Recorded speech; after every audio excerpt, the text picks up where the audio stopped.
नमस्कार, news night में आप सभी का स्वागत है। G20 के वर्चुअल सम्मेलन को संबोधित करते हुए प्रधानमंत्री मोदी ने कहा कि आज की दुनिया चुनौतियों से भरी है।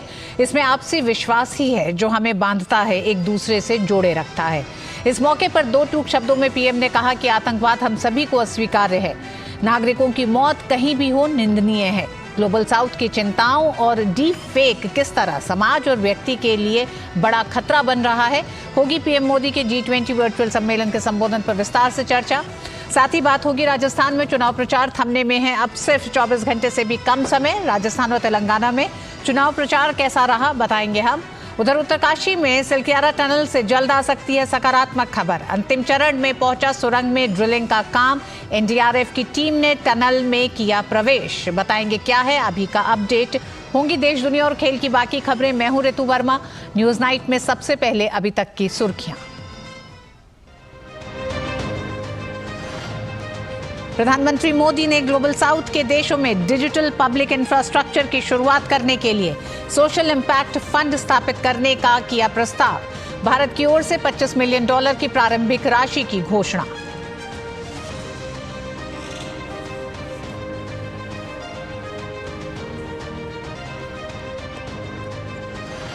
प्रधानमंत्री नरेंद्र मोदी ने G20 नेताओं के वर्चुअल शिखर सम्मेलन में पश्चिमी एशिया में संघर्ष की स्थिति पर जताई चिंता। कहा आतंकवाद का कोई भी रूप अस्वीकार्य, मानवीय सहायता का समय से और निरंतर पहुंचना आवश्यक।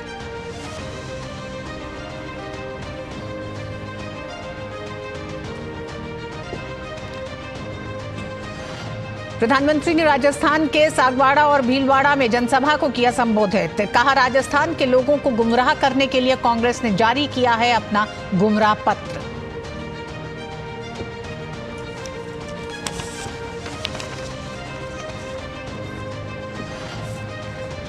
नेशनल हेराल्ड मामले में भाजपा ने साधा कांग्रेस पर निशाना। कहा सरकारी संपत्ति को बनाया अपनी संपत्ति। आरटीएस के लिए धन मुहैया न कराने पर भाजपा ने केजरीवाल को लिया आड़े हाथ।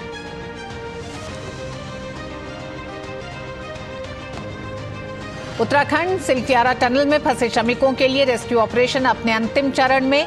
ऑगर मशीन से चल रहा है ड्रिलिंग का काम। प्रधानमंत्री नरेंद्र मोदी लगातार ले रहे हैं बचाव कार्यों की जानकारी।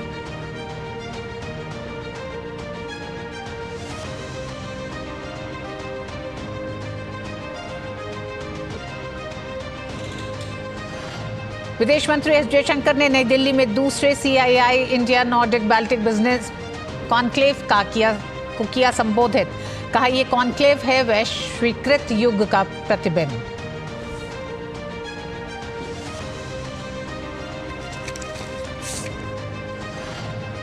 और 50 बंधकों की रिहाई के बदले में संघर्ष विराम के लिए तैयार हुआ इजराइल। कैबिनेट ने प्रस्ताव पर लगाई मुहर। 4 दिन के सीजफायर पर बनी सहमति कल सुबह से होगा लागू।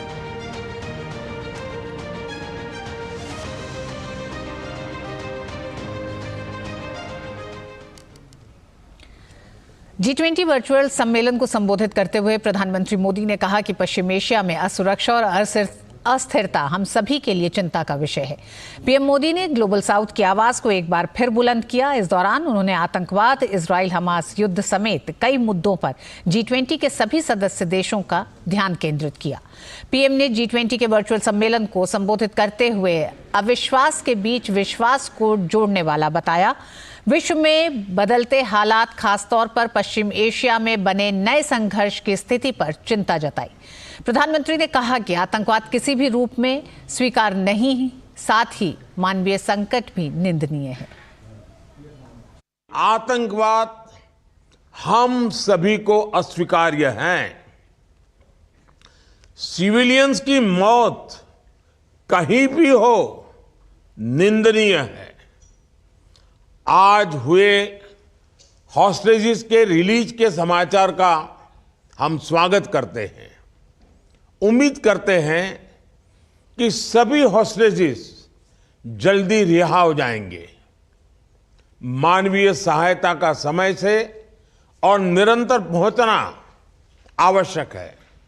यह सुनिश्चित करना भी जरूरी है कि इजरायल और हमास की लड़ाई किसी तरह का क्षेत्रीय रूप धारण न कर लें। प्रधानमंत्री ने सभी को एकजुट होकर संकट के समाधान के लिए आह्वान किया। उन्होंने कहा कि वन फैमिली में इतनी ताकत है कि आतंक और हिंसा के विरुद्ध काम किया जा सकता है। यही मानवता की अपेक्षा भी है। आज संकटों के जो बादल हम देख रहे हैं, वन फैमिली में वह ताकत है कि हम शांति के लिए काम कर सकते हैं। मानवीय कल्याण के दृष्टिकोण से हम आतंक और हिंसा के विरुद्ध और मानवता के प्रति अपनी आवाज बुलंद कर सकते हैं। आज विश्व की मानवता की इस अपेक्षा की पूर्ति के लिए भारत कदम से कदम मिलाकर चलने के लिए तत्पर है। उन्होंने ग्लोबल साउथ के देशों के साथ सहयोग और वित्तीय सहायता ज्यादा से ज्यादा उपलब्ध कराए जाने की बात कही। प्रधानमंत्री ने ग्लोबल इकोनॉमी और गवर्नेंस को असरदार बनाने पर जोर दिया। 21वीं सदी के विश्व को आगे बढ़ते हुए ग्लोबल साउथ की चिंताओं को सर्वोच्च प्राथमिकता देनी होगी। ग्लोबल साउथ के देश ऐसी अनेक कठिनाइयों से गुजर रहे हैं जिनके लिए वे जिम्मेदार नहीं है। इस संदर्भ में समय की मांग है कि हम डेवलपमेंट एजेंडा को अपना पूर्ण समर्थन दें। ये जरूरी है कि ग्लोबल इकोनॉमिक और गवर्नेंस स्ट्रक्चर को बिगर, बेटर, इफेक्टिव, रिप्रेजेंटेटिव और फ्यूचर रेडी बनाने के लिए उनमें रिफॉर्म्स लाए जाए। जरूरतमंद देशों को समय से और आसान दरों पर सहायता सुनिश्चित करें। नई दिल्ली में G20 शिखर सम्मेलन के दौरान डिजिटल पब्लिक इंफ्रा पर पहल करते हुए प्रधानमंत्री ने बताया कि रिपोजिटरी तैयार हो चुकी है। इसके अलावा भारत ग्लोबल साउथ देशों में UPI सेवाएं प्रदान करने के लिए सोशल इम्पैक्ट फंड स्थापित करने का प्रस्ताव किया है। साथ ही उन्होंने भारत द्वारा प्रारंभिक राशि के रूप में $25 मिलियन की राशि देने की भी बात कही। नई दिल्ली समिट में डिजिटल पब्लिक इंफ्रास्ट्रक्चर रिपोजिटरी बनाने का निर्णय लिया था। मुझे कहते हुए खुशी है कि रिपोजिटरी तैयार हो गई है। इसमें 16 देशों के 50 से भी ज्यादा DPI जुड़ गए हैं। ग्लोबल साउथ के देशों में DPI इंप्लीमेंट करने के लिए मैं सोशल इम्पैक्ट फंड स्थापित करने का प्रस्ताव रखता हूं। भारत की ओर से मैं इसमें $25 मिलियन की प्रारंभिक राशि की जोड़ने की घोषणा भी करता हूं। और प्रधानमंत्री ने वैश्विक तमाम उन चिंताओं और चुनौतियों को सभी देशों के सामने G20 के वर्चुअल समिट में रखा है। और आइए बढ़ते हैं कुछ और खबरों की तरफ। बात करेंगे चुनावी राज्यों की। राजस्थान में चुनाव प्रचार अपने अंतिम चरण में है। 24 घंटे से भी कम समय है राजस्थान में चुनाव प्रचार के थमने में। ऐसे में पीएम मोदी की डूंगरपुर और भीलवाड़ा में चुनावी जनसभा ने चुनावी तापमान को बढ़ा दिया है। कांग्रेस पर हमलावर होते हुए पीएम ने कहा कि कांग्रेस ने जारी किया है अपना गुमराह पत्र। राजस्थान के गौरव संस्कृति के लिए कांग्रेस एक बड़ा खतरा है क्योंकि कांग्रेस की नीति देश विरोधी है। राजस्थान विधानसभा के लिए प्रधानमंत्री ने डूंगरपुर, सागवाड़ा और भीलवाड़ा के जहाजपुर में रैली की। भीलवाड़ा की जनसभा में उन्होंने कहा कि राजस्थान में कांग्रेस सरकार की उल्टी गिनती शुरू हो गई है। कांग्रेस की नीतियों को उन्होंने देश विरोधी करार दिया। प्रधानमंत्री ने कहा कि कांग्रेस कभी भी अपने वादों को पूरा नहीं करती है। इस गुमराह पत्र कांग्रेस ने वही चालाकी दिखाई है जो पिछले 7 दशकों से करती आ रही है। कांग्रेस दशकों से कह रही है कि वो गरीबी खत्म करेगी। क्या कांग्रेस देश में गरीबी खत्म कर पाई? ये भाजपा की सरकार है, ये आपका सेवक है जिसने 5 साल में 13.5 करोड़ लोग से ज्यादा लोगों को गरीबी से बाहर निकाला है। यानी कि भाजपा की दिशा सही है, भाजपा का रास्ता सही है, भाजपा का मकसद नेक है। इसलिए आज पूरा देश कह रहा है, पूरा देश कह रहा है, जहां कांग्रेस की सोच खत्म होती है, वहां से मोदी की गारंटी शुरू होती है। कांग्रेस की परिवारवाद की नीति पर भी उन्होंने हमला बोला। प्रधानमंत्री ने कहा कि कांग्रेस में सिर्फ दिल्ली परिवार का ही बोलबाला है। डूंगरपुर सागवाड़ा की चुनावी सभा में प्रधानमंत्री ने विश्वास जताया कि इस चुनाव में गहलोत का ऐसा सफाया होगा कि दोबारा उनकी सत्ता में वापसी नहीं हो पाएगी। मैं मावजी महाराज को प्रणाम करते हुए, उनके आशीर्वाद लेते हुए आज एक भविष्यवाणी करने की हिम्मत कर रहा हूं। मेरी ये भविष्यवाणी है, ये मेरी नहीं है। इस पवित्र धरती की ताकत है कि मेरे मन में ये विचार आया है और इसलिए बोलने की हिम्मत कर रहा हूं और मावजी महाराज की क्षमा मांग करके बोलने की हिम्मत कर रहा हूं। पूरे राजस्थान के लोग लिख करके रखे, इस बार तो नहीं, अब राजस्थान में कभी भी अशोक गहलोत की सरकार नहीं बनेगी, कभी भी नहीं। ये मावजी महाराज की धरती पर से बोले गए शब्द है और ये मावजी महाराज की धरती से बोला गया शब्द कभी गलत नहीं हो सकता है। राजस्थान को अपराध और भ्रष्टाचार में धकेलने के लिए प्रधानमंत्री ने अशोक गहलोत और कांग्रेस को जिम्मेदार ठहराया। महिलाओं के प्रति बढ़ती हिंसा और अपराध को लेकर भी उन्होंने चिंता जताई। प्रधानमंत्री ने जनता को आश्वस्त किया कि नौकरी, निवेश और विकास के लिए समय की मांग है कि कांग्रेस को सत्ता से बाहर किया जाए। शैलेंद्र मिश्र और नीरज सिंह के साथ ब्यूरो रिपोर्ट, डीडी न्यूज। और प्रधानमंत्री नरेंद्र मोदी के अलावा राजस्थान में कांग्रेस, बीजेपी समेत सभी पार्टियों के दिग्गज नेताओं ने भी प्रचार किया। बीजेपी अध्यक्ष जेपी नड्डा और पार्टी के वरिष्ठ नेता अमित शाह और राजनाथ सिंह ने भी कई चुनावी जनसभाओं को संबोधित किया। तो कांग्रेस की तरफ से पार्टी महासचिव प्रियंका गांधी वाड्रा और पार्टी के पूर्व अध्यक्ष राहुल गांधी के अलावा मुख्यमंत्री अशोक गहलोत और सचिव सचिन पायलट ने भी प्रचार की कमान संभाली। राजस्थान विधानसभा चुनाव के लिए सभी पार्टियों का प्रचार अभियान चरम पर पहुंच गया है। बीजेपी अध्यक्ष जेपी नड्डा ने दांता, रामगढ़ और दौसा में चुनावी रैलियों को संबोधित करते हुए कहा कि समाज में परिवर्तन लाने में अग्रणी भूमिका निभाने वाले राजस्थान को अशोक गहलोत सरकार ने पिछले 5 साल में ग्रहण लगा दिया है। उन्होंने गहलोत सरकार पर भ्रष्टाचार को लेकर तीखे प्रहार किए। कभी आपने सुना कि सेक्रेटेरिएट के योजना भवन में 2 करोड़ 31 लाख रुपए मिल जाए? कभी आपने सुना कि 1 किलो सोना मिले? और कहां मिल रहा है? सरकारी कार्यालय में, सरकारी कार्यालय की अलमारी में। बताओ, ऐसी भ्रष्टाचारी सरकार चाहिए क्या? केंद्रीय गृह मंत्री और बीजेपी के वरिष्ठ नेता अमित शाह ने पाली, जालौर और रानीवाड़ा में चुनावी सभाओं को संबोधित किया। उन्होंने कहा कि राजस्थान की जनता ने पेपर लीक करने वाली गहलोत सरकार के पेपर लीक कर दिए हैं। 3 दिसंबर को कांग्रेस जा रही है और भाजपा आ रही है।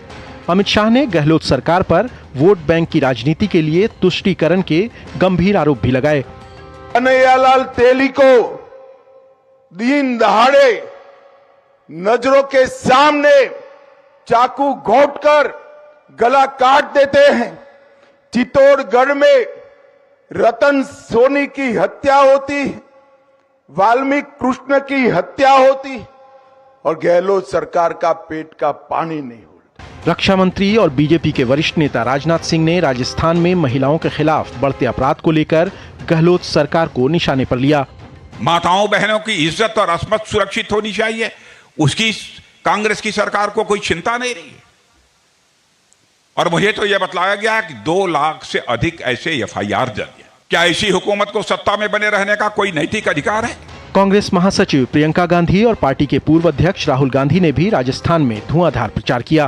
प्रियंका गांधी ने चुरू और शाहपुरा की चुनावी रैलियों में कांग्रेस की 7 गारंटी का जिक्र किया, तो राहुल गांधी ने राजखेड़ा, नदबई और गंगापुर में चुनावी रैलियों को संबोधित किया। चुनाव का समय होता है हिसाब किताब करने का समय। ये आकलन करने का समय कि भाई हमारे लिए हमारी सरकार ने क्या किया है, हमारे लिए हमारे विधायक ने क्या किया है, और देश में जो परिस्थितियां हैं उनको ठीक तरह से समझने का समय होता है। अगर आपने बीजेपी चुनी तो मैं आपको एक बात बता देता हूं, ना आपकी कनाल बनेगी, ना आपको स्वास्थ्य का पैसा मिलेगा, ना 500 रुपए का सिलेंडर मिलेगा, ना महिलाओं के बैंक अकाउंट में 10,000 रुपए जाएगा। राजस्थान विधानसभा चुनाव की कुल 200 सीटों में से 199 सीटों पर 25 नवंबर को वोट डाले जाएंगे। Bureau report, DD news. तो वहीं तेलंगाना विधानसभा चुनाव को लेकर भी प्रचार जोरों पर है। कांग्रेस अध्यक्ष मल्लिकार्जुन खड़गे ने अलामपुरा और नालगोंडा में चुनावी सभाओं को संबोधित किया। उन्होंने भ्रष्टाचार के मुद्दे पर राज्य में सत्तारूढ़ बीआरएस पार्टी और मुख्यमंत्री केसीआर को निशाने पर लिया। ये चुनाव हम करप्शन के खिलाफ लड़ रहे हैं।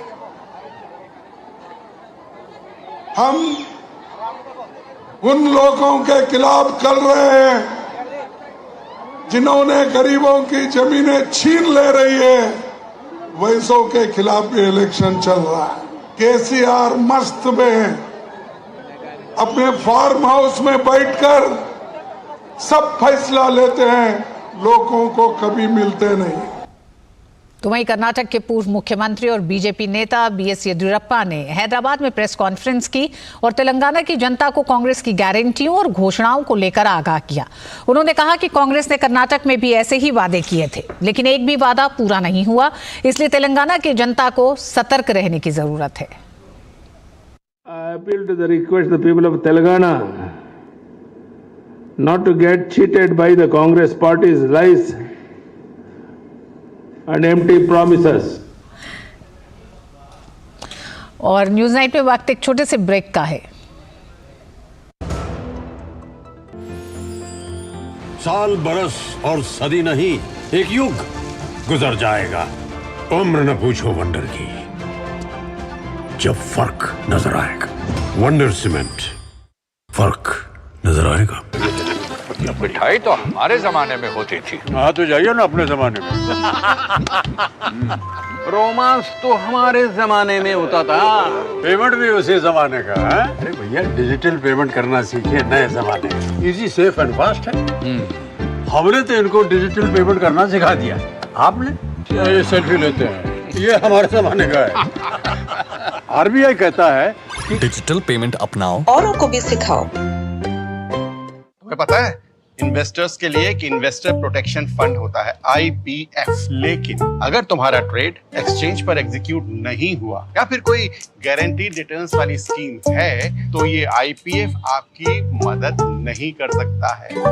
और अगर आपका ब्रोकर ही डिफॉल्टर बन जाए तो फिर IPF आपको कॉम्पेंसेशन दिला सकता है। कहाँ से सीखा? NSE की साइट पर। सोचकर समझकर इन्वेस्ट कर, अगर छोले बने तो गोल्डी छोले मसाले, जहाँ जाए रिश्ते बनाए, जहाँ जाए रिश्ते बनाए, गोल्डी मसाले। माँ, ये खीर किसके लिए?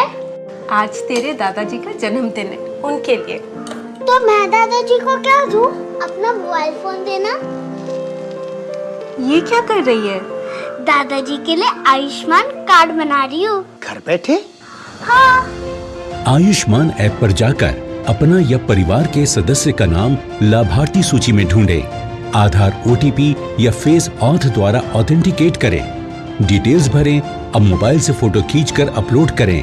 दादाजी, ये लीजिए अपना आयुष्मान कार्ड। ये उपहार तो जीवन भर काम आएगा। और एक प्रकार से PM जय अब गरीबों की जय बन गई है। 5 लाख तक के मुफ्त उपचार की गारंटी, स्वास्थ्य का वरदान Ayushman. Renewable energy is the future sir. Green energy की जरूरत तो हर जगह बढ़ रही है, अपॉर्चुनिटी बड़ी है। अरे इस नई ऊर्जा के लिए बजट का सोचा है सर? उसके लिए इरेडा है ना, जो कई सालों से रिन्यूएबल एनर्जी के सेक्टर में काम कर रही है। बिल्कुल सही। Indian renewable energy development agency limited, Bharat का प्रमुख pure play green financing NBFC, जो सिर्फ ऐसे ही ग्रीन प्रोजेक्ट्स को फाइनेंस करती है ताकि भारत की ग्रीन ऊर्जा बढ़े और हम सब मिलके एक इको फ्रेंडली और सस्टेनेबल फ्यूचर बना सके। आज ही इरेडा के साथ मीटिंग फिक्स कराइए। बिल्कुल sir. IREDA, a Government of India enterprise. Congrats यार। राज तू क्या करेगी? I have cleared my exams. मैं म्यूचुअल फंड डिस्ट्रीब्यूटर बनूंगी। म्यूचुअल फंड्स डिस्ट्रीब्यूटर, स्कोप क्या है इसमें? एमएफडी में स्कोप अनलिमिटेड है। शुरुआत के सालों में मैं जितनी मेहनत करूंगी, जितने कस्टमर्स बनाऊंगी, उतना ही फ्यूचर में मेरा भला होगा। आप भी मेरी तरह म्यूचुअल फंड डिस्ट्रीब्यूटर बन सकते हैं। जानिए कैसे, mfdkarenshuru.com पर। तो करें शुरू। साल बरस और सदी नहीं, एक युग गुजर जाएगा। उम्र न पूछो वंडर की, जब फर्क नजर आएगा। वंडर सीमेंट, फर्क नजर आएगा। और प्रधानमंत्री नरेंद्र मोदी ने G20 वर्चुअल समिट को संबोधित करते हुए मौजूदा वैश्विक चुनौतियां, जिसमें पश्चिम एशिया में अस्थिरता और ग्लोबल साउथ से लेकर डीफेक के मुद्दे पर चिंताओं को G20 देशों के सामने रखा। इसी पर आधारित आज हमारा विशेष है G20 वर्चुअल समिट, वैश्विक चुनौतियों पर मंथन। हमारे साथ चर्चा के लिए जुड़ गए हैं professor Harshvardhan Pant, vice president ORF। Professor साहब, आपका बहुत बहुत स्वागत है। प्रोफेसर साहब, शायद ये अंदाजा भी नहीं लगाया गया था कि जिस समय G20 समिट के एक तरह से जो सितंबर में हुआ, उसके समापन के समय प्रधानमंत्री ने जब इन बातों को रखा था कि वर्चुअल समिट का प्रस्ताव रखा, तो विश्व एक बड़े संकट में दिखाई देगा। उस समय का संकट रूस यूक्रेन का था और भारत की एक तरह से कूटनीतिक सफलता कहें तो विश्व ने भारत की भूमिका की काफी सराहना की, जिस तरह से बटे हुए विश्व को एक मंच पे भारत लेके आया था। क्या आज जब प्रधानमंत्री ने अपने संबोधन में उन तमाम चिंताओं को भी गिनाया, आप किस तरह से देखते हैं मौजूदा वैश्विक बड़ा संकट जो सामने पश्चिम एशिया में अस्थिरता दिखाई दे रहा है, उस बीच में प्रधानमंत्री के संबोधन में जो बातें कही गई, खासकर पश्चिम एशिया के संदर्भ में? देखिए, जब G20 का समिट ख़त्म हुआ था, भारत ने अपनी प्रेसिडेंसी का आयोजन किया था, अपनी प्रेसिडेंसी के द्वारा एक समिट का आयोजन किया था। उस समय प्रधानमंत्री ने ये बात रखी थी कि जो दुनिया है वो काफ़ी ऐसी चुनौतियों से गुजर रही है, जिसमें कि जो हमारा मल्टीलैटरल फ्रेमवर्क है उसको ठीक से आगे बढ़ाने में, उसके समाधान ढूंढने में के लिए कहीं तैयार खड़ा नहीं दिखता। और इसीलिए उन्होंने G20 का रोल, उसकी इम्पोर्टेंस को अंडरलाइन किया था और ये कहा था कि ये मंच एक ऐसा मंच है जहाँ से वैसी सारी समस्याओं के समाधान निकलनी चाहिए। और जब उन्होंने तब ये बात कही थी सितंबर में, आप आज जब देखें, जब हम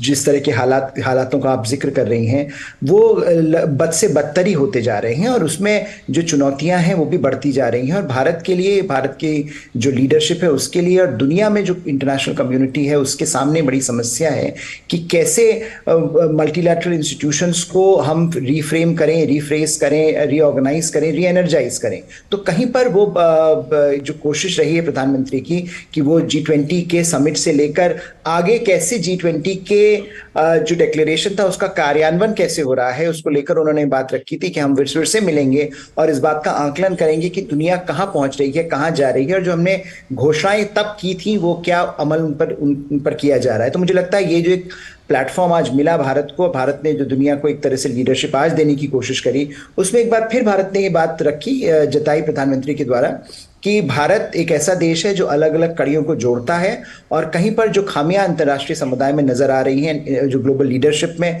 ग्लोबल गवर्नेंस में जो खामियां नजर आ रही हैं, उनकी पूर्ति करने में कुछ हद तक सक्षम है। और इसी का, जिसका आपने जिक्र किया, चाहे वो मिडल ईस्ट की चुनौती हो, या डीफेक चुनौती हो, तकनीक की चुनौती हो, उन सारी चुनौतियों से कैसे लड़ा जाए, क्योंकि चुनौतियां दिन ब दिन बढ़ती ही जा रही हैं और कोई प्लेटफॉर्म ऐसा दिख नहीं रहा है जो इनका समाधान में मदद कर पाए। प्रोफेसर साहब, क्या आप ये मानते हैं कि वैश्विक चुनौतियों ने एक और मौका एक तरह से भारत को दिया आज इस मंच से, जहां प्रधानमंत्री ने ये कहा कि अविश्वास और चुनौतियों के इस माहौल में एक दूसरे पर विश्वास ही हमें एक साथ जोड़े रखेगा। उन्होंने जहां एक तरफ कहा कि आतंकवाद किसी को भी स्वीकार्य नहीं है, वहीं दूसरी तरफ उन्होंने कहा कि मानवीय संकट को लेकर भी आगे बढ़ने की जरूरत है।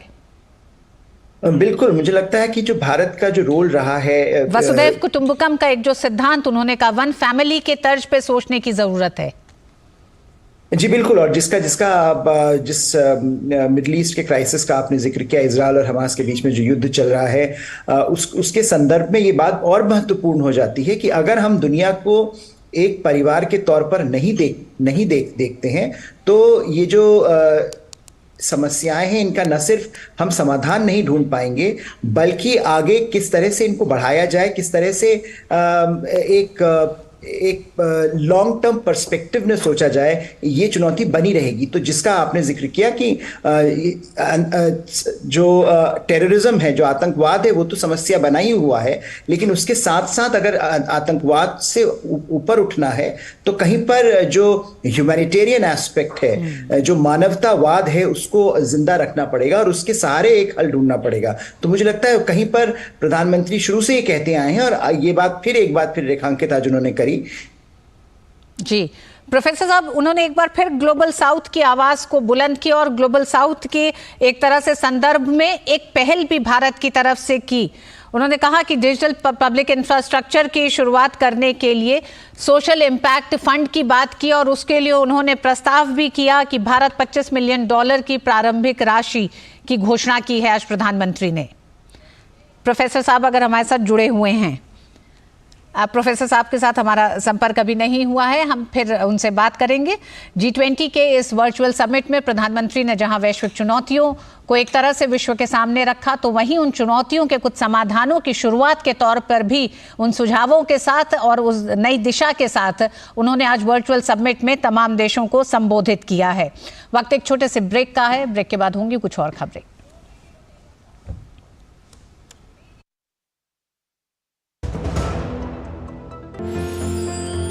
साल, बरस और सदी नहीं, एक युग गुजर जाएगा, उम्र न पूछो वंडर की, जब फर्क नजर आएगा। वंडर सीमेंट, फर्क नजर आएगा। सिर्फ 4 दीवारों का मतलब घर नहीं होता। घर तो अपनों से बनता है, अपनों के सपनों से बनता है। हम तो बस आपका साथ निभाते हैं। आप ही तो हैं जो मकान को घर बनाते हैं। SBI होम लोन्स, मकान को घर बनाने के सफर में हमेशा आपका हमसफर। शराब, धूम्रपान या नशीली दवाइयों को ना कहने में असमर्थ है? सहायता प्राप्त करने के लिए टेलीमानस के 14416 पर कॉल करें। Renewable energy is the future sir. Green energy की जरूरत तो हर जगह बढ़ रही है, अपॉर्चुनिटी बड़ी है। अरे इस नई ऊर्जा के लिए बजट का सोचा है? सर उसके लिए इरेडा है ना, जो कई सालों से रिन्यूएबल एनर्जी के सेक्टर में काम कर रही है। बिल्कुल सही। Indian renewable energy development agency limited, Bharat का प्रमुख pure play green financing NBFC, जो सिर्फ ऐसे ही ग्रीन प्रोजेक्ट्स को फाइनेंस करती है ताकि भारत की ग्रीन ऊर्जा बढ़े और हम सब मिलके एक इको फ्रेंडली और सस्टेनेबल फ्यूचर बना सके। आज ही इरेडा के साथ मीटिंग फिक्स कराइए। बिल्कुल sir. IREDA, a government of India enterprise. Congrats यार। राज, तू क्या करेगी? I have cleared my exams. मैं म्यूचुअल फंड डिस्ट्रीब्यूटर बनूंगी। म्यूचुअल फंड डिस्ट्रीब्यूटर, स्कोप क्या है इसमें? MFD में स्कोप अनलिमिटेड है। शुरुआत के सालों में मैं जितनी मेहनत करूंगी, जितने कस्टमर्स बनाऊंगी, उतना ही फ्यूचर में मेरा भला होगा। आप भी मेरी तरह म्यूचुअल फंड डिस्ट्रीब्यूटर बन सकते हैं। जानिए कैसे? mfdkarenshuru.com पर। तो करें शुरू। अब क्या देख रहे हो पापा? तुम कहते हो ना कि स्टॉक मार्केट में बहुत सोच समझकर इन्वेस्ट करना चाहिए, बस थोड़ा सा ज्ञान ले रहा हूं। किससे? हर एक स्टॉक्स एक्सपर्ट है, मस्त एजुकेशनल वीडियोस बनाता है और अच्छी इन्वेस्टमेंट की टिप्स भी देता है। पापा इन वीडियोस पे ना जाएं, अपना रिसर्च खुद करें या सेबी रजिस्टर्ड इन्वेस्टमेंट एडवाइजर से संपर्क करें। एजुकेशन के नाम पर कुछ इन्फ्लुएंसर्स अक्सर इन्वेस्टर को मिसगाइड करते हैं, नुकसान आपका होगा। सोच कर समझ कर इन्वेस्ट कर, अगर छोले बने तो गोल्डी छोले मसाले, जहाँ जाए रिश्ते बनाए, जहाँ जाए रिश्ते बनाए, गोल्डी मसाले। जम्मू कश्मीर के राजौरी जिले के बाजीमल इलाके में आतंकवादियों के साथ चल रही मुठभेड़ में 2 अधिकारी और 1 जवान शहीद हो गए हैं। क्षेत्र में आतंकवादियों के एक समूह की आवाजाही के बारे में इनपुट मिलने के बाद विशेष बलों सहित सैनिकों को क्षेत्र में तैनात किया गया है। 16 कोर कमांडर और राष्ट्रीय राइफल्स के रोमियो फोर्स कमांडर ऑपरेशन की बारीकी से निगरानी कर रहे हैं। इस ऑपरेशन में आतंकवादियों के घायल होने की भी खबर है। भारतीय सेना व्हाइट नाइट कॉर्प्स ने ट्वीट कर बताया कि आतंकवादी घायल हो गए हैं और घिरे हुए हैं। ऑपरेशन अभी जारी है। एक बार फिर नेशनल हेराल्ड की संपत्तियों को जब्त करने की कांग्रेस की आलोचना पर बीजेपी ने कहा कि कांग्रेस को अपने पापों की कीमत चुकानी पड़ेगी। कांग्रेस ने अखबार की संपत्तियों को अपनी निजी संपत्तियों में बदलकर अखबार की संपत्ति पर कब्जा कर लिया है। नेशनल हेराल्ड की संपत्तियों को जब्त करने की आलोचना पर बीजेपी ने बुधवार को कांग्रेस पर पलटवार करते हुए कहा कि गांधी परिवार को अपने पापों की कीमत चुकानी होगी। पूर्व केंद्रीय मंत्री रविशंकर प्रसाद ने गांधी परिवार पर आरोप लगाते हुए कहा कि गांधी परिवार ने नेशनल हेराल्ड अखबार की संपत्तियों को अपनी निजी संपत्तियों में बदलकर अखबार की संपत्ति पर कब्जा कर लिया। The family must pay for its since. The Congress party family अपने भ्रष्टाचार, सत्ता के दुरुपयोग और संपत्ति के लूट का जवाब तो देना पड़ेगा ना आपको। हाँ, तो आप भागते क्यों हैं? तो इसलिए हम इसकी टोटली भर्त्सना करते हैं, और हिम्मत है तो ईमानदारी से आप फेस करिए। इनकम टैक्स आपने फेस किया, आप हारे, बेल पर आप हैं, तो ईडी ने अटैच किया है, कंटेस्ट करिए। मनी लॉन्ड्रिंग का केस है, प्रोसीडिंग्स ऑफ क्राइम में फेस करिए, और करना ही पड़ेगा। भाजपा नेता रविशंकर प्रसाद ने कहा कि कांग्रेस ने सरकारी संपत्ति को अपनी संपत्ति बनाया है। यह भारत के लोकतंत्र में बहुत ही शर्मनाक गिरावट है। ये जो पूरी कहानी है नेशनल हेराल्ड की, वो क्या कहती है कि ये फैमिली सिर्फ पार्टी की लिगेसी और फ्रीडम मूवमेंट की लिगेसी नहीं कंट्रोल करती है, जो उस फ्रीडम मूवमेंट की जो प्रॉपर्टी लिगेसी है, मूवेबल प्रॉपर्टी है, इमूवेबल प्रॉपर्टी है, उसको भी अपना पर्सनल प्रॉपर्टी बनाती है। और दूसरा, उस आंदोलन से जुड़े हुए अखबार हैं, उनके शेयर हैं, उनकी प्रॉपर्टी है, वो भी हमारी प्रॉपर्टी है। यह है इस पूरे कहानी का सार। New low in the democracy of India. Bharat के लोकतंत्र में एक बहुत शर्मनाक गिरावट है। नेशनल हेराल्ड अखबार से जुड़े मनी लॉन्ड्रिंग केस की जांच में एसोसिएटेड जर्नल्स लिमिटेड और यंग इंडियन से संबंधित संपत्तियों को प्रवर्तन निदेशालय ने जब्त कर लिया है। ईडी ने 751 करोड़ रुपए की संपत्ति जब्त की है। इसके अलावा दिल्ली, मुंबई और लखनऊ में इसकी चुनाव में हम हताश हैं, इसलिए हम काम कर रहे हैं, कुर्क की गई हैं। ब्यूरो रिपोर्ट, कानून के जानकार अभिषेक बाबू। बीजेपी ने केजरीवाल सरकार को घोटालों और शीश महल का हवाला देते हुए कहा कि जनता के पैसे का दुरुपयोग कर रही है केजरीवाल सरकार। बीजेपी प्रवक्ता गौरव भाटिया ने अरविंद केजरीवाल को आरआरटीएस परियोजना के लिए 1100 करोड़ रुपए न देने पर आड़े हाथों लिया है। उन्होंने कहा कि शराब घोटाला, शीश महल घोटाला और अपने महिमा मंडन पर केजरीवाल सरकार रुपए खर्च करती है, लेकिन जनता के लिए काम करने में हाथ खड़े कर लेती है। शीश महल घोटाला करके अपने लिए 50 करोड़ रुपए जनता के इस्तेमाल कर सकते हैं। 1150 करोड़ रुपए, यह आंकड़ा जो सर्वोच्च न्यायालय ने अपनी टिप्पणी में कहा है, 3 साल में इश्तिहार का बजट है, इस्तेमाल कर सकते हैं अपने महिमा मंडन के लिए। लेकिन जब बात आई कि जनता के लिए जो योगदान देना है कृपया करके उसको करिए, तो अरविंद केजरीवाल की सरकार ने हाथ खड़े कर दिए। उधर एआईएमआईएम नेता अकबरुद्दीन ओवैसी द्वारा कल हैदराबाद में एक जनसभा के दौरान एक पुलिस अधिकारी को धमकी देने का मामला सामने आया है, जिसके बाद भाजपा प्रवक्ता गौरव भाटिया ने अकबरुद्दीन ओवैसी पर निशाना साधा है। उन्होंने कहा कि कानून से ऊपर कोई नहीं है। अकबरुद्दीन ओवैसी तो वही हैं जो कह रहे थे 15 मिनट के लिए पुलिस हटा दो। फिर से उनका यह अराजक रूप सामने आया है। जब भारत माता के लाल वर्दी पहन के आते हैं और कानून तोड़ने वालों को 10 डंडे मारते हैं और गिनते 1 हैं, तो वर्दी का रसूख भी पता चलता है। और ऐसे अभद्र जो बयान देते हैं उनको अपनी हैसियत भी पता चलती है। उत्तराखंड के उत्तरकाशी जिले के सिलक्यारा टनल में फंसे मजदूरों को निकालने के लिए रेस्क्यू ऑपरेशन का काउंटडाउन शुरू हो गया है। आपदा राहत और बचाव कार्य अपने अंतिम चरण में है। आज देर रात्रि सभी 41 मजदूरों को टनल से सुरक्षित बाहर निकाल लिए जाने की उम्मीद है। सभी मजदूरों को उत्तरकाशी जिले में स्थित चिन्याली शोध में स्थित उप जिला चिकित्सालय में ले जाया जाएगा। घटनास्थल पर 45 एम्बुलेंस पहुंच चुकी हैं। देवभूमि उत्तराखंड के उत्तरकाशी जिले के सिलकियारा टनल में फंसे मजदूरों को बाहर निकालने के लिए चलाया जा रहा राहत और बचाव अभियान युद्ध स्तर पर जारी है। इस बीच फंसे 41 मजदूरों को बचाने के लिए लगभग 67% ऑगुर ड्रिलिंग पूरी हो गई है। इसके तहत क्षैतिज पाइप 45 मीटर तक डाला गया है। तो वहीं केंद्र और राज्य की एजेंसियों को कोऑर्डिनेट कर रहे उत्तराखंड के सचिव और नोडल ऑफिसर नीरज खैरवाल ने कहा कि अभियान तेजी पर है। वहीं ब्रिटेन के अंतर्राष्ट्रीय टनल विशेषज्ञ ने भी कहा कि सभी मजदूर सकुशल बाहर निकाल लिए जाएंगे। पिछले 1 घंटे में हम जो काम कर रहे थे उससे हम एक और 6 मीटर की लेंथ इस ऑगर ड्रिल से पुश कर चुके हैं और मुझे पूरी आशा है कि आने वाले 2 घंटे में जब हम अगली फेज के लिए प्रिपेयर कर रहे होंगे, हम तैयार होंगे कि हम और सुगमता के साथ और सफलता के साथ आगे वाला जो बचा हुआ काम है उसको पूरा कर ले। जो पहले था एक लेंथ और चली गई है, कोई कह नहीं सकता एग्जैक्टली कितना है। वो जैसे अगर आगे जाएगा, जो आपका फुट पाइप गया था वो ऊपर था, ये पाइप नीचे है, तो उसके अकॉर्डिंगली ही आप लोगों को आगे बताया जा सकता है कितना गया है। एग्जैक्ट लेंथ जितना जाता जाएगा वो बताएगा। We're supporting the auger and we're also supporting the microtunnel. Microtunnel's been set up. It'll take a couple of days before it starts. Meanwhile, we're progressing quite well with the auger.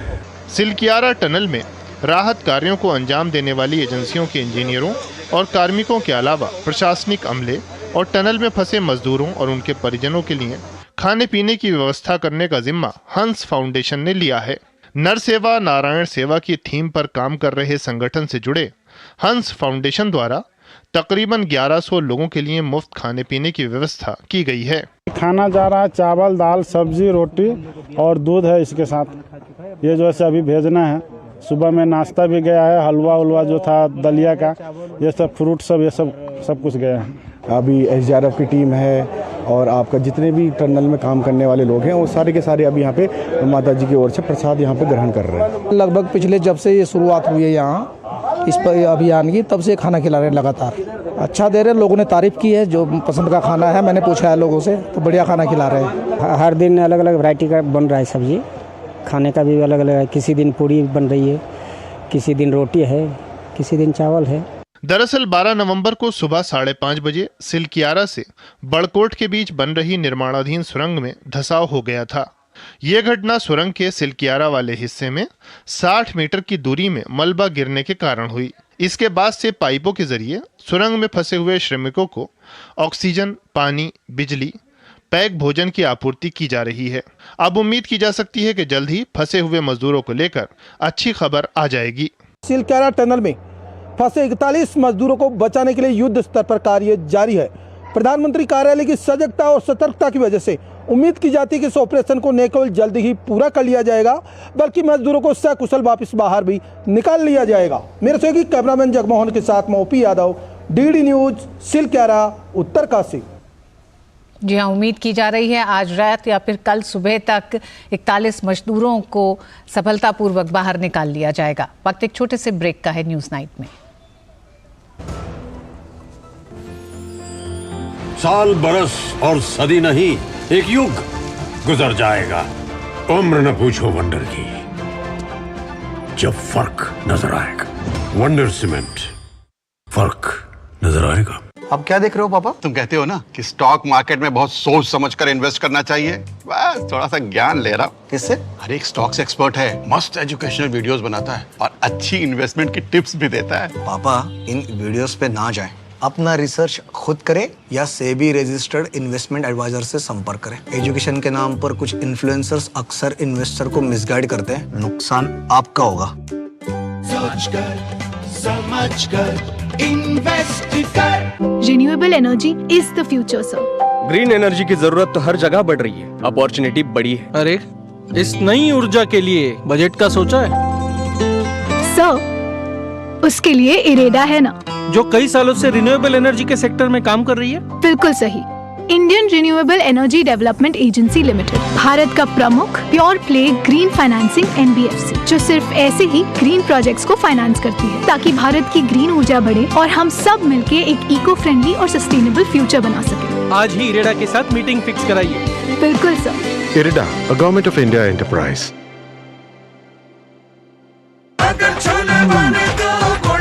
Goldy छोले मसाले, जहाँ जाए रिश्ते बनाए। जहाँ जाए रिश्ते बनाए, गोल्डी मसाले। तुमने नौकरी छोड़ दी, अब आगे क्या प्लान है? Full time mutual fund distribution. बेटा, इतने में घर कैसे चलेगा? पापा, मेरे पास 150 क्लाइंट्स ऑलरेडी हैं और नए क्लाइंट्स मिलते रहते हैं। अब नौकरी छोड़कर full time mutual fund distributor ही बनूंगा। आप भी मेरी तरह म्यूचुअल फंड डिस्ट्रीब्यूटर बन सकते हैं। जानिए कैसे? mfdkareshuru.com पर। तो करें शुरू। सिर्फ 4 दीवारों का मतलब घर नहीं होता। घर तो अपनों से बनता है, अपनों के सपनों से बनता है। हम तो बस आपका साथ निभाते हैं। आप ही तो हैं जो मकान को घर बनाते हैं। SBI होम लोन्स, मकान को घर बनाने के सफर में हमेशा आपका हमसफर। राष्ट्रपति द्रौपदी मुर्मू ने आंध्र प्रदेश के पुट्टुपर्ती में Shri Sathya Sai Institute of Higher Learning के 42वें दीक्षांत समारोह को संबोधित किया। उन्होंने कहा कि आध्यात्म पूरी दुनिया को भारत की देन है। तो वहीं इससे पहले संबलपुर में ब्रह्म कुमारी द्वारा आयोजित राष्ट्रीय शिक्षा अभियान नए भारत के लिए नई शिक्षा का शुभारंभ किया। राष्ट्रपति द्रौपदी मुर्मू ने आंध्र प्रदेश के पुट्टुपर्ती में Shri Sathya Sai Institute of Higher Learning के 42वें दीक्षांत समारोह को संबोधित किया। इस मौके पर अपने संबोधन में उन्होंने कहा कि आध्यात्म पूरी दुनिया को भारत की देन है। उन्होंने कहा कि ऐसे व्यक्तित्वों की शिक्षा की अवधारणा हमारी महान परंपराओं को जीवंत बनाती है। आध्यात्मिकता विश्व समुदाय को भारत की अमूल्य भेंट है। हमारे देश में समय समय पर महान आध्यात्मिक विभूतियों ने सदाचार, करुणा और परोपकार का संदेश प्रसारित किए हैं। पुट्टुपर्ती के इस क्षेत्र को पावन बनाने वाले श्री सत्य साई बाबा ऐसे ही महान विभूति थे। उनके आशीर्वाद से देश विदेश के करोड़ों लोग लाभान्वित होते रहे हैं और होते रहेंगे। इससे पहले राष्ट्रपति द्रौपदी मुर्मू ने संबलपुर में ब्रह्म कुमारीज द्वारा आयोजित राष्ट्रीय शिक्षा अभियान नए भारत के लिए नई शिक्षा का शुभारंभ किया। कार्यक्रम को संबोधित करते हुए राष्ट्रपति द्रौपदी मुर्मू ने कहा कि बच्चों को तकनीकी शिक्षा मिलनी चाहिए, लेकिन सिर्फ आर्टिफिशियल इंटेलिजेंस से ही विकास संभव नहीं है। इसके लिए आध्यात्मिक शिक्षा बहुत जरूरी है। राष्ट्रपति ने कहा कि शरीर को स्वस्थ रखने के साथ साथ आत्मा का शुद्धिकरण भी जरूरी है। तेणु शरीर को सुस्थ सबल रहिबा संगे संगे आत्मार मध्य शुद्धिकरण आवश्यक। आत्मा शुद्धि करिया को हेले हमको आध्यात्मिक चेतनार पथिक हेबाको पड़िबो। आपण यदि निजे परिवर्तन हेबे ताहले विश्व परिवर्तन हे जिवो। तेणु आमे यदि समस्त परिवर्तन हे जिबा ताहले विश्व आपे आपे परिवर्तन हे जिवो। केंद्रीय शिक्षा मंत्री धर्मेंद्र प्रधान ने कहा कि आज चुनौती ये है कि हम मनुष्य बनाएंगे या मशीन बनाएंगे, हमें आर्टिफिशियल इंटेलिजेंस चाहिए या ह्यूमन इंटेलिजेंस चाहिए। इसका एक ही सूत्र है कि हम लोग आध्यात्म और शिक्षा के साथ आगे बढ़ें और देश को विकसित बनाने में अपना रोल निभाएं। आज चुनौती ये है, हम मनुष्य बनाएंगे या मशीन बनाएंगे। आज AI चाहिए ना HI चाहिए, आर्टिफिशियल इंटेलिजेंस चाहिए ना ह्यूमन इंटेलिजेंस चाहिए। उसी की एक ही सूत्र है, आध्यात्मिकता के साथ जो आप करते आए हो। आपकी इस कैंपेनिंग के मूल आधार भारत को 21वीं सदी में 2047 तक विकसित बनानी है। भारत से दारिद्र्यता को मूलोत्पाटन करना है, भारत में समानता लानी है, भारत को भव्य बनाना है। एक ही कुंजी है, एक ही चाबी है, वो शिक्षा। और आप उस काम पे जुड़े हो। कार्यक्रम के दौरान उड़ीसा के राज्यपाल रघुवर दास भी मौजूद थे। साथ ही ब्रह्म कुमारी संस्थान के मुख्यालय माउंट आबू से भी सैकड़ों की संख्या में ब्रह्म कुमारी समाज के लोगों ने कार्यक्रम में हिस्सा लिया। इस अवसर पर सांस्कृतिक कार्यक्रम का भी आयोजन किया गया। ब्यूरो इनपुट के साथ ऋषि कुमार की रिपोर्ट, DD न्यूज।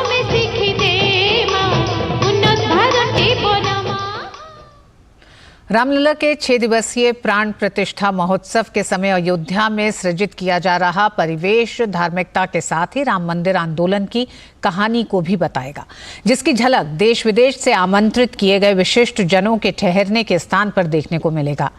धार्मिक परिवेश का संदेश देने के लिए ठहरने के स्थान का नाम तीर्थ क्षेत्रपुरम रखा गया है, जिसमें स्थापित किए जा रहे 5 नगर राम मंदिर आंदोलन की याद ताज़ा करेंगे, क्योंकि इन नगरों का नामकरण राम मंदिर आंदोलन से जुड़े प्रमुख संतों के नाम से किया जा रहा है। इसके लिए महंत शिवराम दास, महंत अवैधनाथ और महंत परमहंस रामचंद्र दास जैसे संतों का नाम चयनित किया जा रहा है, जिन्होंने अपना संपूर्ण जीवन राम मंदिर मुक्ति आंदोलन को समर्पित कर दिया। फिलहाल बसाए जा रहे तीर्थ क्षेत्रपुरम में 4000 संतों और 10,000 अन्य आगंतुकों के ठहरने की व्यवस्था की जा रही है और बड़ी संख्या में आने वाले राम भक्तों के लिए भोजन आदि की भी व्यवस्था की जा रही है। राम मंदिर निर्माण समिति की 2 दिवसीय बैठक के बाद विश्व हिंदू परिषद के केंद्रीय संगठन मंत्री और तीर्थ क्षेत्रपुरम के प्रभारी कोटेश्वर शर्मा ने बताया कि तीर्थ क्षेत्रपुरम आगामी 20 दिसंबर तक अपना पूर्ण आकार ले लेगा। तो वहीं निर्माण समिति के अध्यक्ष नृपेंद्र मिश्र ने कहा कि इस समय हमारा एकमात्र उद्देश्य है कि जिन लोगों को प्राण प्रतिष्ठा महोत्सव के समय आमंत्रित किया गया है, उन्हें हम अधिकतम सुविधा प्रदान कर सकें। श्री राम जन्मभूमि तीर्थ क्षेत्र ट्रस्ट के सदस्य डॉक्टर अनिल मिश्र ने बताया कि आगंतुकों के लिए यातायात की समुचित व्यवस्था की जा रही है। एकमात्र जो केंद्रीय बिंदु है वो यह है कि जो हमारे लोग जिनका हम आमंत्रित कर रहे हैं उनको हम अधिकतम सुविधा दे सकें, यही एक मुख्य उद्देश्य लेकर के, और जो लोग इस कार्य को कर रहे हैं, देखरेख कर रहे हैं और क्रियान्वित करेंगे, वो सचमुच ही बधाई के पात्र हैं और उनको मैं अपने तरफ से साधुवाद देता हूँ। एक बहुत बड़ा उनका निस्वार्थ कर्म है। तीर्थ क्षेत्रपुरम में हम जो है 5 नगर का निर्माण हम कर रहे हैं। इसमें संतों का आवास रहेगा और राम भक्तों के लिए भी आवास रहेगा। संतों के 4000 संत रहने के लिए व्यवस्था संतों के लिए बनाए जा रहे हैं। इसके अलावा एक 10,000 लोग हैं, बाकी राम भक्त वो यहाँ रह सके, दर्शन करने के लिए आएंगे तो उनके लिए यहाँ रहने की और बाकी व्यवस्थाएं, भोजन की व्यवस्था हम यहाँ कर रहे हैं। जैसे शिवराम दास जी, वैसे ही जो है महंत अवैधनाथ जी, रामचंद्र परमहंस जी, इस प्रकार से जो है राम जन्मभूमि आंदोलन का नेतृत्व जो संत दिया है उनके नाम से जो है हम नगर का नामकरण करेंगे, ऐसा विचार है। संतोषजनक व्यवस्था हो रही है आगंतुकों के लिए। यहाँ से जाने के लिए उस दिन एक साथ बैठ करके चले जाएं, सबको सुविधाजनक रहेगा। तो जिस प्रकार से व्यवस्थाएं यातायात की होती हैं, उस प्रकार की यातायात व्यवस्थाएं करने का उद्देश्य है। जन सहयोग से भी करेंगे, नहीं होगा तो उसको हायर करके भी रखेंगे। और नई दिल्ली में 3 दिवसीय 8वां इंडिया वाटर इम्पैक्ट समिट के साथ ही पहले climate investment and technology impact summit का शुभारंभ हो गया। इस वर्ष के द्विआयामी शिखर सम्मेलन का उद्देश्य समीक्षा और परीक्षण के बाद प्रौद्योगिकी प्रदाताओं और संभावित निवेशकों को साथ जोड़ना है। सामर्थ्य गंगा के 5 स्तंभ, अविरल गंगा, निर्मल गंगा, अर्थ गंगा, जन गंगा और ज्ञान गंगा को केंद्र में रखते हुए 8वां इंडिया वाटर इम्पैक्ट समिट और पहला climate investment and technology impact summit का केंद्रीय मंत्री नितिन गडकरी ने शुभारंभ किया। इस दौरान समिट को संबोधित करते हुए नितिन गडकरी ने कहा कि नमामि गंगे जैसे मिशन को और सार्थक बनाने के लिए भी पब्लिक प्राइवेट पार्टनरशिप की तर्ज पर काम होना चाहिए, साथ ही बेहतर आर्थिक मॉडल को अपनाया जाना चाहिए। So my suggestion to Mr. Tare and the team that in Ganga, by making clean Ganga, by using the religious sentiments and all other thing, how we can make a new innovative economic model by which it can be economically viable. It will get some returns from it. It can be possible. There are a lot of things where we can make it. सम्मेलन को संबोधित करते हुए केंद्रीय मंत्री ने कहा कि पानी को बचाने के लिए हर स्तर पर काम करना चाहिए। उन्होंने कहा कि कृषि के क्षेत्र में भी पानी को बचाया जा सकता है। दौड़ने वाले पानी को चलने के लिए लगाओ, चलने वाले पानी को रुकने के लिए लगाओ, रुके हुए पानी को जमीन को पीने के लिए लगाओ। गांव का पानी गांव में, खेत का पानी खेत में, घर का पानी घर में। इस दौरान नितिन गडकरी ने एक प्रदर्शनी का उद्घाटन भी किया और उसका अवलोकन किया। समिट में स्लोवेनिया के विज्ञान, प्रौद्योगिकी और नवाचार मंत्री भी मौजूद रहे। 22 से 24 नवंबर तक चलने वाले इस सम्मेलन के बारे में जानकारी देते हुए एनएमसीजी के महानिदेशक ने बताया कि इस बार 2 समिट एक साथ आयोजित की जा रही हैं, जिससे हर पहलू पर मंथन किया जा सके और अभी तक हुई समिट के परिणाम काफी सकारात्मक रहे हैं। काफ़ी इम्प्रूवमेंट हो गया, बिकॉज एक तो पहले हम स्वेट ट्रीटमेंट प्लांट में ज़्यादा ध्यान देते थे, अभी इसके आगे बढ़ के नदियों से लोगों को जोड़ने की काम बहुत किया है। मैं मानता हूँ पिछले 8 साल में जितने भी कार्यक्रम नमामि गंगा ने किया है उसका फल अभी दिखना शुरू हो गया। मेन स्ट्रीम गंगा में काफ़ी पानी भी बहुत साफ हो चुका है। गंगा में स्वच्छता के कारण ही अब इसमें डॉल्फिन की संख्या 2 गुने से अधिक हो गई है। इंडिया वाटर इम्पैक्ट समिट वर्तमान समय को देखते हुए काफी महत्वपूर्ण है। सम्मेलन के दौरान अलग अलग सत्रों में वैज्ञानिक, तकनीकी और नीतिगत विषयों पर विचार विमर्श किया जाएगा।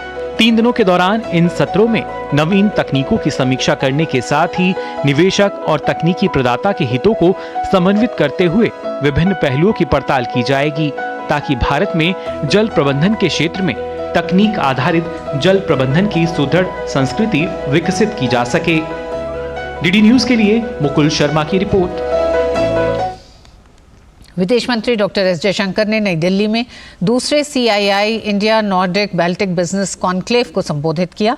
इस दौरान उन्होंने कहा कि भारत के परिप्रेक्ष्य से ये सम्मेलन एक विस्तारित पदचिह्न का प्रतिनिधित्व करता है। उन्होंने कहा कि यह आयोजन वैश्वीकरण का भी प्रतिबिंब है। This conclave is significant because it reflects the growing awareness of our two regions about the possibilities and opportunities in cooperation. This certainly speaks of a more globalized era, but from India's perspective, also of an expanding footprint. The Baltic Sea and the Arctic region have re-emerged in strategic prominence, and conversations about future connectivity and logistics have business implications as well. वहीं केंद्रीय वाणिज्य एवं उद्योग मंत्री पीयूष गोयल ने CII की team और Nordic Baltic के सदस्यों को इतने विस्तृत एजेंडा पर काम करने के लिए बधाई दी। Compliments to Dinesh Chandrajit and the entire CII team, along with all the member Nordic Baltic states, for putting together such a wide agenda covering topics of mutual interest and areas where I believe we can significantly expand our sambandh, which in Sweden is also relationship and in Hindi also stands for relationships. I think this is a great opportunity for us to expand the sambandh between the Nordic Baltic states and India. और अब वक्त 54वें IFFI से जुड़े खबर की। भारतीय panorama की उद्घाटन फिल्म अट्टम के सितारे इफी के मंच पर पहुंचे। देखिए फिल्म की मुख्य अभिनेत्री जरीन शिहाब से खास बातचीत। भारतीय पैनोरमा की ओपनिंग फिल्म रही मलयालम फिल्म अट्टम, जो कि देश भर ही नहीं बल्कि दुनिया भर में सराहना बटोर रही है। हमारे साथ हैं फिल्म की मुख्य अभिनेत्री ज़रीन महाब। आपसे जानना चाहेंगे कि वैसे बहुत एक इंटेंस फिल्म मानी जा रही है, कहा है कि भावनाओं को काफ़ी उतार चढ़ाव है, लेकिन 11 मेल प्रोटैगनिस्ट के साथ अकेले आपका ये किरदार रहा। सबसे पहले इस फिल्म के बाद ये किरदार आपके लिए कितना मुश्किल था? आगे फर्स्ट बना जॉइंट ना बहुत ही मुश्किल था, क्योंकि ये लोग सब आसपास जानते हैं और मैं नई मेंबर हूँ, मगर ये लोग इतने वेलकमिंग हैं, इतने प्यारे लोग हैं। एंड ये जो ट्रांजिशन था ना, मुझे बिल्कुल इजी था बस इन लोगों की वजह से। एंड इतनी अच्छी प्रोसेस थी, लाइक इमोशनली और क्रिएटिवली इतना बदलाव हुआ मुझ में। I am really proud of this project. Aattam को लेकर काफ़ी मैंने जो रिव्यूज़ पढ़े हैं उसमें बात की जा रही है कि किस तरह से एक भावनाओं का एक अच्छा ताना बाना एक जाल बुनते नजर आए निर्देशक इस फिल्म के लिए। जो ये फिल्में होती हैं जो इमोशनली बहुत ज़्यादा ड्रेनिंग होती हैं, क्या कुछ थॉट प्रोसेस रहता है एज एन एक्टर आपका? मैं बहुत साल के लिए थिएटर कर रही थी ना चेन्नई में। थिएटर एक लगभग 7 और 8 इयर्स किया था, और उस टाइम पे वॉटेवर एक्सपीरियंस जो मैंने स्टेज पे किया था बहुत ही हेल्पफुल था मेरे लिए।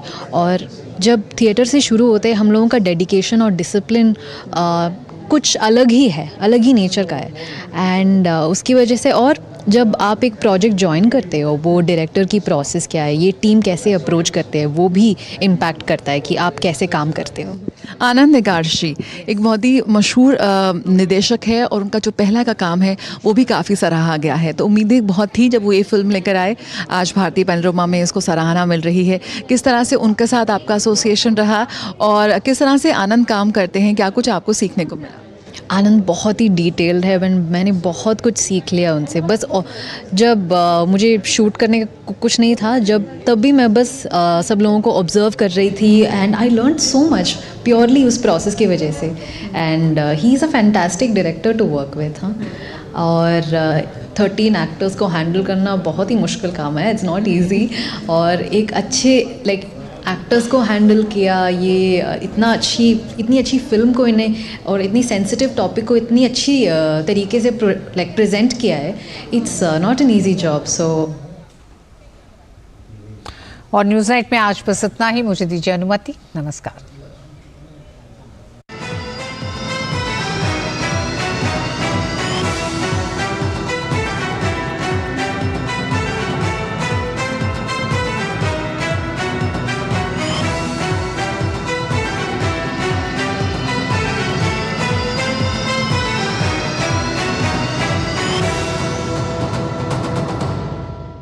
न्यूज़